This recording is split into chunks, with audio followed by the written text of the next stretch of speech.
एक स्त्री 3 बार ठुकराई गई। पहले भीष्म ने कहा, तुम्हारा मन किसी और में है। दूसरे शाल्व ने कहा, किसी और ने छुआ हुआ है। तीसरे भीष्म ने फिर कहा, मैं विवाह नहीं कर सकता। और अम्बा, काशीराज की पुत्री एकलौती, वन में चली गई तपस्या करने। लेकिन ये कथा सिर्फ अम्बा की नहीं है। ये उस परिवार की कथा है जिससे महाभारत जन्मा। श्रीमद् देवी भागवत महापुराण, प्रथम स्कंद अर्थात पहला बड़ा खंड, 20वां अध्याय, व्यासदेव का कर्तव्य पालन। पहले श्रीमद् देवी भागवत महापुराण का परिचय। ये पुराण मां आदिशक्ति को समर्पित है। जैसे श्रीमद् भागवत में भगवान विष्णु की कथाएं हैं, वैसे इस महापुराण में महाशक्ति देवी की। ये सूत जी ऋषियों को सुना रहे हैं। और ऋषियों ने पूछा, हे सूत जी, जब सुखदेव जी देवता जैसी सिद्धियां प्राप्त करके परलोक चले गए, तब व्यासदेव ने क्या किया? ये प्रश्न ध्यान से सुनिए। सुखदेव व्यास जी के पुत्र थे, परम ज्ञानी। लेकिन जो पुत्र सबसे बड़ा ज्ञानी हो, वो संसार में रहता नहीं। और व्यास जी, जिन्होंने वेद, महाभारत, पुराण सब लिखे, वे एक पिता की तरह अकेले रह गए। सूत जी बोले, व्यास जी के अनेक शिष्य थे, असित, देवल, वैशंपायन, जैमिनी, सुमंतु और अन्य। जब उनकी शिक्षा पूरी हुई, वे सब धर्म प्रचार के लिए पृथ्वी पर चले गए। सोचिए, व्यास जी ने वेद रचे, पुराण रचे, महाभारत रचे। उनके शिष्य उन्हीं का ज्ञान लेकर दुनिया में फैल गए। और व्यास जी अकेले। पुत्र गया, शिष्य गए। व्यास जी ने देखा पुत्र परलोक गया, शिष्य पृथ्वी पर गए। वे शोक से व्याकुल हो गए और अपने जन्म स्थान की ओर चल पड़े। जन्म स्थान। जब जीवन में सब छूट जाए तो मनुष्य वहां जाता है जहां से शुरुआत हुई थी। गंगा जी के तट पर जाकर उन्होंने अपनी मां सत्यवती का स्मरण किया। वो सत्यवती जो एक मछुआरे की पुत्री थी, जिसे व्यास जी के जन्म के बाद छोड़ दिया गया था। व्यास जी की मां सत्यवती, ये नाम महाभारत में आता है। सत्यवती जो पहले मछुआरे की पुत्री थी, फिर राजा शांतनु की रानी बनी। व्यास जी ने पूछा, मेरी मां कहाँ है? मछुआरे के राजा ने बताया, आपकी मां का विवाह राजा शांतनु से हुआ। व्यास जी ने सरस्वती नदी के तट पर एक आश्रम बनाया और तपस्या में लग गए। अब कथा में कई पात्र आते हैं, सब महाभारत से जुड़े। इन्हें संक्षेप में जानना जरूरी है। ये 3 नाम ध्यान से सुनिए, क्योंकि आगे की पूरी कथा इन्हीं पर टिकी है। राजा शांतनु, हस्तिनापुर के राजा। उनके 3 पुत्र। पहला गंगा से भीष्म, जिन्होंने प्रतिज्ञा की थी कि वे कभी विवाह नहीं करेंगे। दूसरा सत्यवती से चित्रांगद। तीसरा सत्यवती से विचित्रवीर्य। भीष्म, ये नाम हम सब जानते हैं। पितामह भीष्म, जो महाभारत युद्ध में बाणों की शैया पर लेटे थे, उन्हीं की कथा का ये आरंभ है। कुछ समय बाद धर्मात्मा राजा शांतनु ने अपना शरीर छोड़ दिया, जैसे मनुष्य पुराने वस्त्र छोड़ता है। तब भीष्म ने विधिपूर्वक उनका अंतिम संस्कार किया और चित्रांगद को राज सिंहासन पर बैठाया। स्वयं राज्य स्वीकार नहीं किया। भीष्म ने अपने लिए कुछ नहीं मांगा, न राज्य न सत्ता, बस अपने पिता की प्रतिज्ञा निभाई। चित्रांगद अत्यंत पराक्रमी राजा बना। एक बार वन में शिकार को गया। वहां एक गंधर्व था जिसका नाम भी चित्रांगद था। दोनों में युद्ध हुआ। गंधर्व अर्थात स्वर्ग के संगीतज्ञ प्राणी।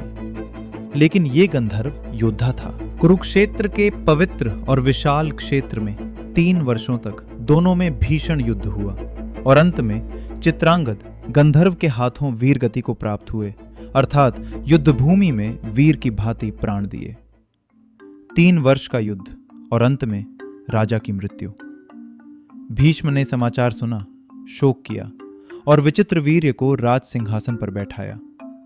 और अब वो घटना जो इस पूरी कथा का सबसे नाटकीय मोड़ है।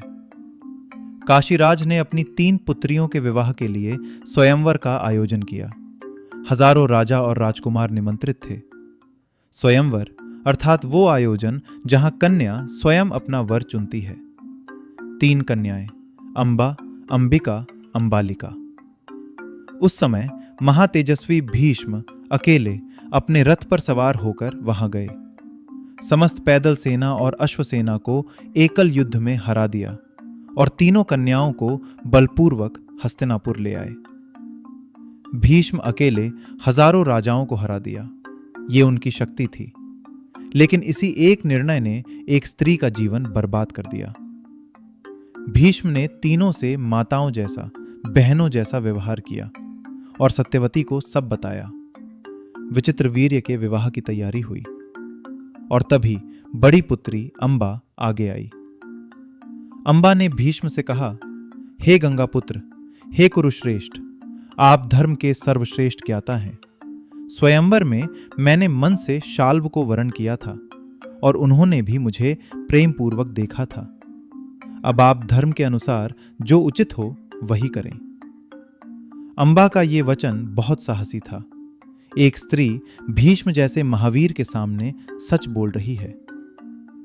भीष्म ने सब ब्राह्मणों और मंत्रियों से परामर्श किया और अंबा से कहा, तुम जहां चाहो जा सकती हो। भीष्म ने उसे मुक्त किया, ये उनका धर्म था। अंबा शाल्व के पास गई और अपने मन की बात कही। राजन, मैं धर्म के अनुसार आपके पास आई हूं, मुझसे विवाह करें। और शाल्व ने क्या कहा?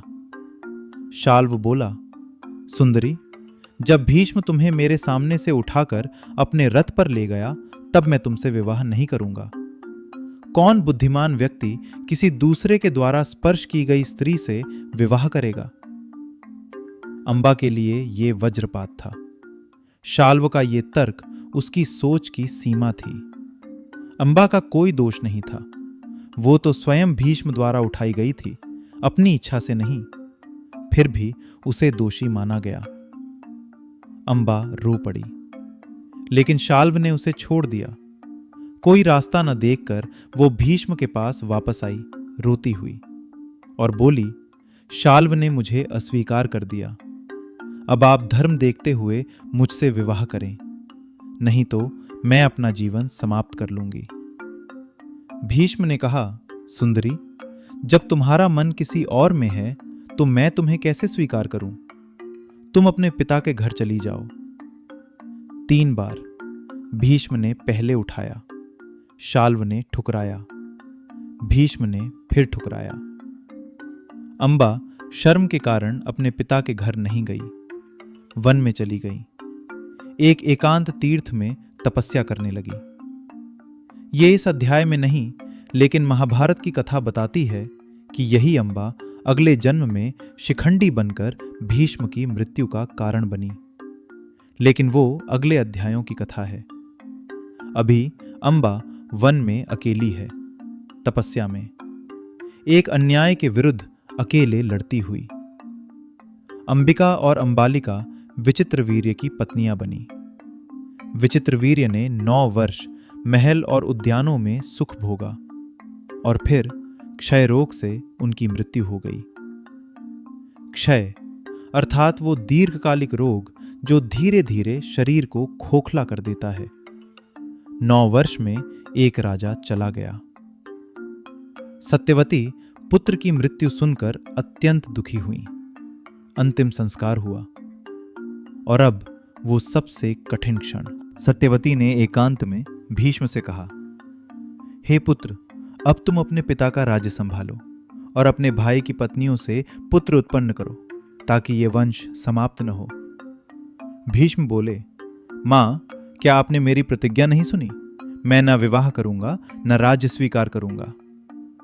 भीष्म की प्रतिज्ञा जो उन्होंने अपने पिता के लिए ली थी बचपन में, वो प्रतिज्ञा अब पूरे वंश के सामने एक दीवार बन गई थी। सत्यवती अत्यंत व्याकुल हो गई। तब भीष्म ने कहा, मां, चिंता मत करो, किसी कुलीन ब्राह्मण को बुलाओ, वे विचित्रवीर्य की पत्नियों से पुत्र उत्पन्न करें। ये वंश चलाने के लिए धर्म के अनुसार उचित है। ये विधि नियोग कहलाती है। प्राचीन भारत में जब वंश समाप्त होने का खतरा हो तो किसी योग्य पुरुष से पत्नी के माध्यम से पुत्र उत्पन्न कराया जाता था। ये धर्मशास्त्र में मान्य था। भीष्म के वचन सुनकर सत्यवती ने अपने पुत्र व्यासदेव का स्मरण किया, जो उनके कौमार्य काल में जन्मे थे, और स्मरण करते ही वो महातपस्वी व्यासदेव सूर्य के समान तेजस्वी प्रकट हो गए और मां के चरणों में झुक गए। व्यास जी, जो जन्म के समय ही तपस्या को चले गए थे, सत्यवती ने विवाह से पहले कुंवारेपन में व्यास जी को जन्म दिया था।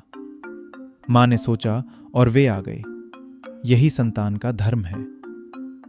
सत्यवती ने कहा, पुत्र, विचित्र वीर्य की पत्नियों से अपने वीर्य से सुंदर पुत्र उत्पन्न करो। व्यास जी ने मां का वचन वेद वाक्य मानकर स्वीकार किया, और वो क्षण आया जिससे महाभारत के 3 महापात्र जन्मे। जब उचित काल आया, अंबिका ने व्यास जी के साथ संयोग किया, लेकिन व्यास जी का तेज देखकर उसने आंखें बंद कर ली, और जो पुत्र जन्मा वो अत्यंत शक्तिशाली था, लेकिन अंधा। अंबिका ने आंखें बंद की और धृतराष्ट्र जन्म से ही नेत्रहीन। एक मां के भय ने एक पूरे जीवन की दिशा तय कर दी। सत्यवती ने अंबालिका को भेजा। अंबालिका व्यास जी को देखकर भय से पीली पड़ गई, और जो पुत्र जन्मा वो पांडु अर्थात पीले वर्ण का। पांडु यही 5 पांडवों के पिता, और उनकी त्वचा का पीलापन अंबालिका के भय का परिणाम। सत्यवती ने फिर अंबालिका को भेजा, लेकिन अंबालिका ने डर के कारण अपनी दासी को भेज दिया। वो दासी भय रहित होकर व्यास जी के पास गई, और उस दासी की कोख से जन्मे विदुर, धर्म के अंश से उत्पन्न, सबके प्रति कल्याणकारी। विदुर, जो महाभारत में सबसे बड़े ज्ञानी माने गए, एक दासी के पुत्र, लेकिन धर्म के साक्षात अवतार। जन्म से तय नहीं होता, जीवन से तय होता है। इस प्रकार व्यास जी ने 3 शक्तिशाली पुत्र उत्पन्न किए, धृतराष्ट्र, पांडु और विदुर। वंश की रक्षा हुई। इस 20वें अध्याय में 3 बातें। पहली, अंबा की कथा। हर किसी ने अपना धर्म समझकर किया। भीष्म ने प्रतिज्ञा निभाई, शाल्व ने अपनी सोच के अनुसार किया, लेकिन उस धर्म की कीमत एक निर्दोष स्त्री ने चुकाई, जिसका कोई दोष नहीं था। यह जीवन का कठोर सत्य है कि कभी कभी सबसे भारी बोझ वही उठाते हैं जिन्होंने कुछ नहीं किया। दूसरी, भीष्म की प्रतिज्ञा। जो प्रतिज्ञा एक बार ली उसे तोड़ा नहीं, चाहे वंश समाप्त हो जाए। यही थे पितामह भीष्म, जिनका नाम देवव्रत था। तीसरी, मां का स्मरण। सत्यवती ने सोचा और व्यास जी आ गए। मां और पुत्र के बीच जो धागा है वो सबसे अटूट है। जय मां आदिशक्ति, जय श्री वेद व्यास। सर्वलाइफ से जुड़े रहिए। अगर आपको ये कथा और शास्त्रों की सरल व्याख्या पसंद आती है तो सर्वलाइफ को जरूर सब्सक्राइब करें। हम यहाँ पुराणों और शास्त्रों को आसान भाषा में समझाते हैं।